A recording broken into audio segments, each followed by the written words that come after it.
Hermano, ¿cómo estás? Bienvenido. Estoy grabando esta clase nuevamente porque por alguna razón el micrófono del computador estaba mal, entonces no se oía bueno, se oía muy bajo, lo que estaba diciendo.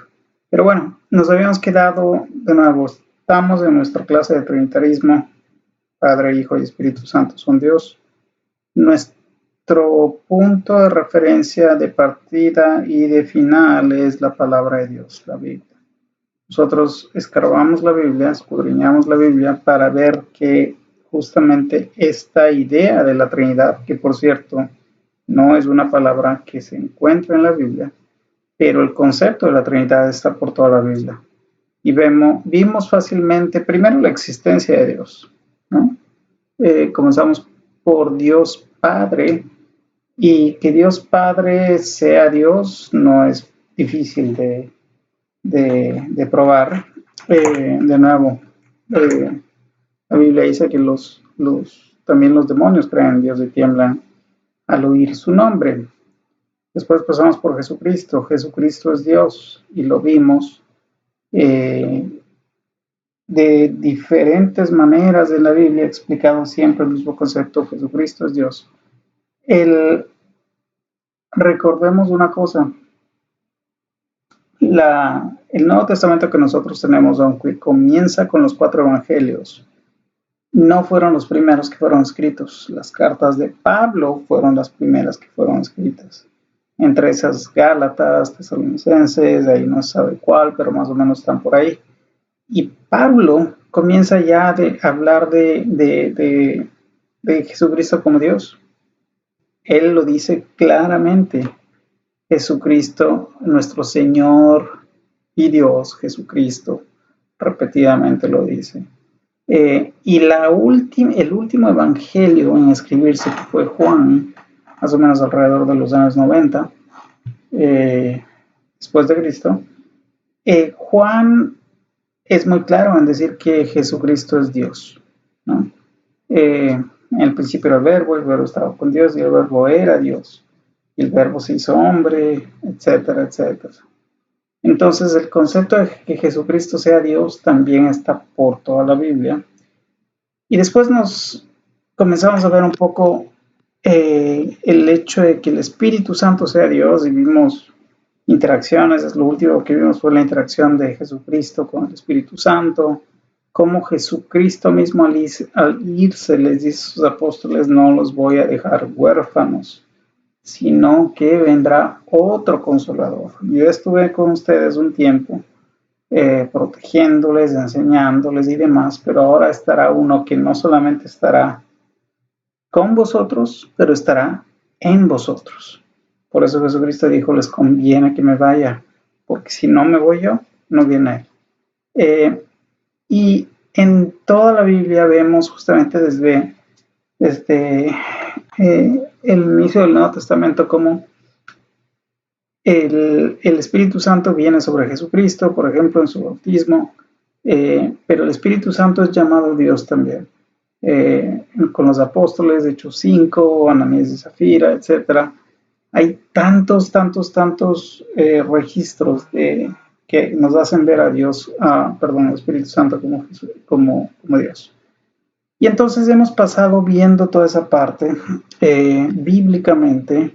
Nuestro punto de partida y llegada es siempre la Biblia.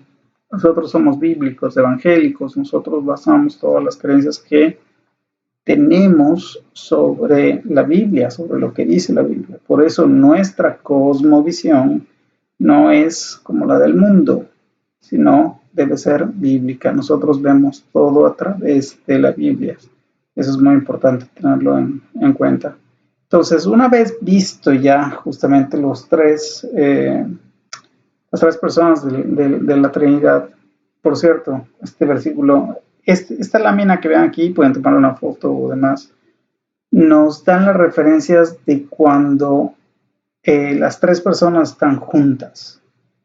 Mateo 20:28, la gran comisión: toda potestad me es dada en los cielos y en la tierra, dice Jesucristo, por eso id y hacer discípulos de todas las naciones, bautizándolos en el nombre del Padre, del Hijo y del Espíritu Santo. Un solo nombre.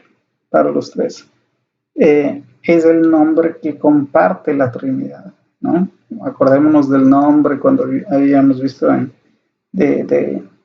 desde Dios, el Yahweh, el Yo soy, ¿no? Que después lo toma Jesucristo, y aquí el nombre lo comparten las tres personas. Pero bueno, ahora vamos a ver una sección adicional, y es la última parte que vamos a ver en este curso, que tiene que ver con lo que la iglesia antigua creía con respecto a la Trinidad. De nuevo, acordémonos que la Trinidad no es una palabra que está en la Biblia, pero el concepto de la Trinidad está en todo lado. Por cierto, nosotros, de nuevo, yo dije, nos basamos en la Biblia. ¿Por qué estamos yendo afuera? Bueno, estamos tratando de ver lo que la iglesia en los primeros años creía sobre la Trinidad.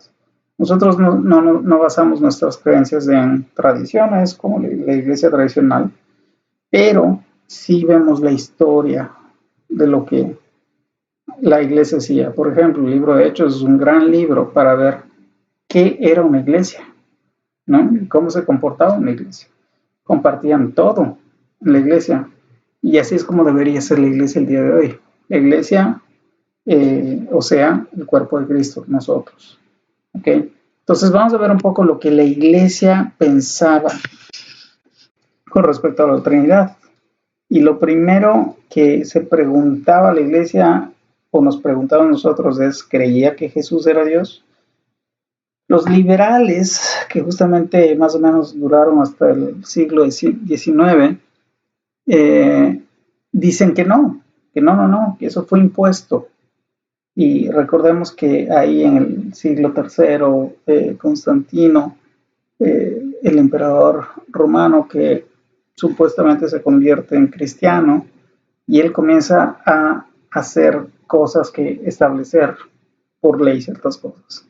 Entonces los teólogos liberales dicen: no, fue establecido. Y Nicea fue donde se estableció. También otros teólogos dicen: no, su deidad fue solo una expresión existencial que la iglesia utiliza para dar énfasis a su labor salvífica. Eso lo dice Rudolf Bultmann, un teólogo del siglo XX. La teología de la liberación de Latinoamérica, por ejemplo, utiliza ese concepto. La teología de la liberación dice que Dios es un Dios que viene a liberar, ¿okay? Liberar de la opresión, de la pobreza. Por ejemplo, ellos, la primera bienaventuranza, ellos la cortan: bienaventurados los pobres, nada más, no los pobres en espíritu, los pobres. Entonces la teología de la liberación, que hizo mucho, pegó mucho en Latinoamérica por la pobreza, por la opresión que se vivía, etcétera. Entonces fue muy importante. Pero ese tipo de creencia dice: no, Jesucristo no fue ningún Dios. Hay otro punto de vista que dice sí, ya que Él era Dios desde el principio. No tenemos que buscar un progreso de este pensamiento. Su humanidad pasa a segundo plano. No hay desarrollo en su humanidad. O sea, es Dios totalmente desde pequeño. Él ya lo sabe. Él nace con biberón, pero sabe que es Dios.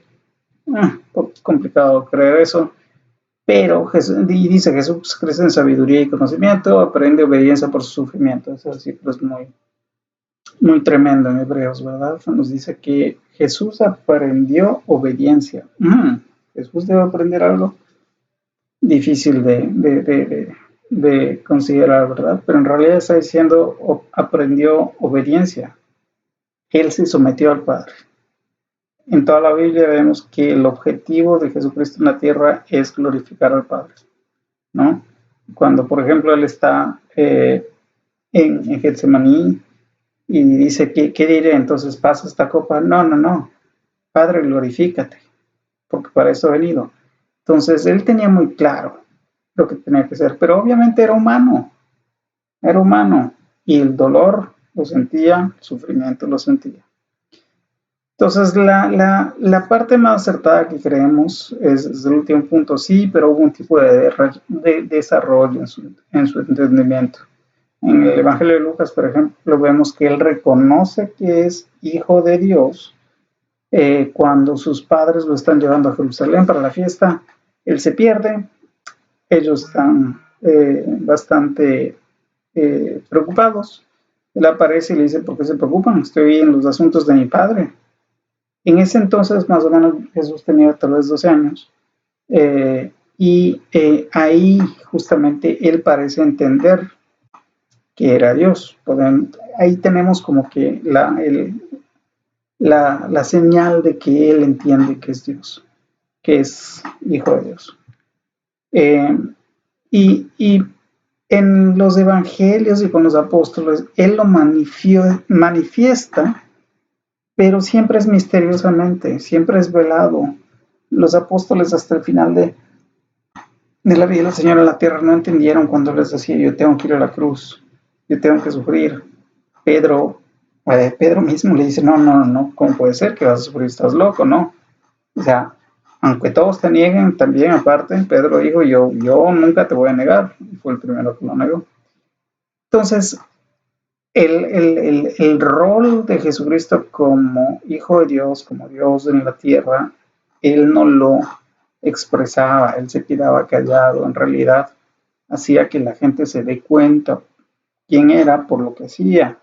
Él dijo al paralítico, le dijo, tus pecados te son perdonados, y el único que puede perdonar pecados es Dios.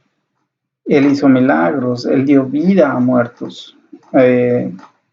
Entonces, obviamente, él por sus obras dejó ver quién era. ¿Qué más podemos ver? Otro punto de vista, no consideró que era, la iglesia no consideró que Jesús era Dios, sino que existió un largo proceso de 3 o 4 siglos de reflexión teológica que se hacía motivado por la resurrección. Los teólogos liberales. Pero los escritos de Pablo, que habíamos dicho que son los primeros, confiesan ya a Jesús como Dios. Y hay otra posición, no, pero tomó corto tiempo y mucho fue motivado por lo que Jesús mismo dijo e hizo en su resurrección. Los apóstoles y la iglesia antigua estuvo dispuesta a sufrir y morir por Jesús, motivados por el Espíritu Santo. Ese último punto.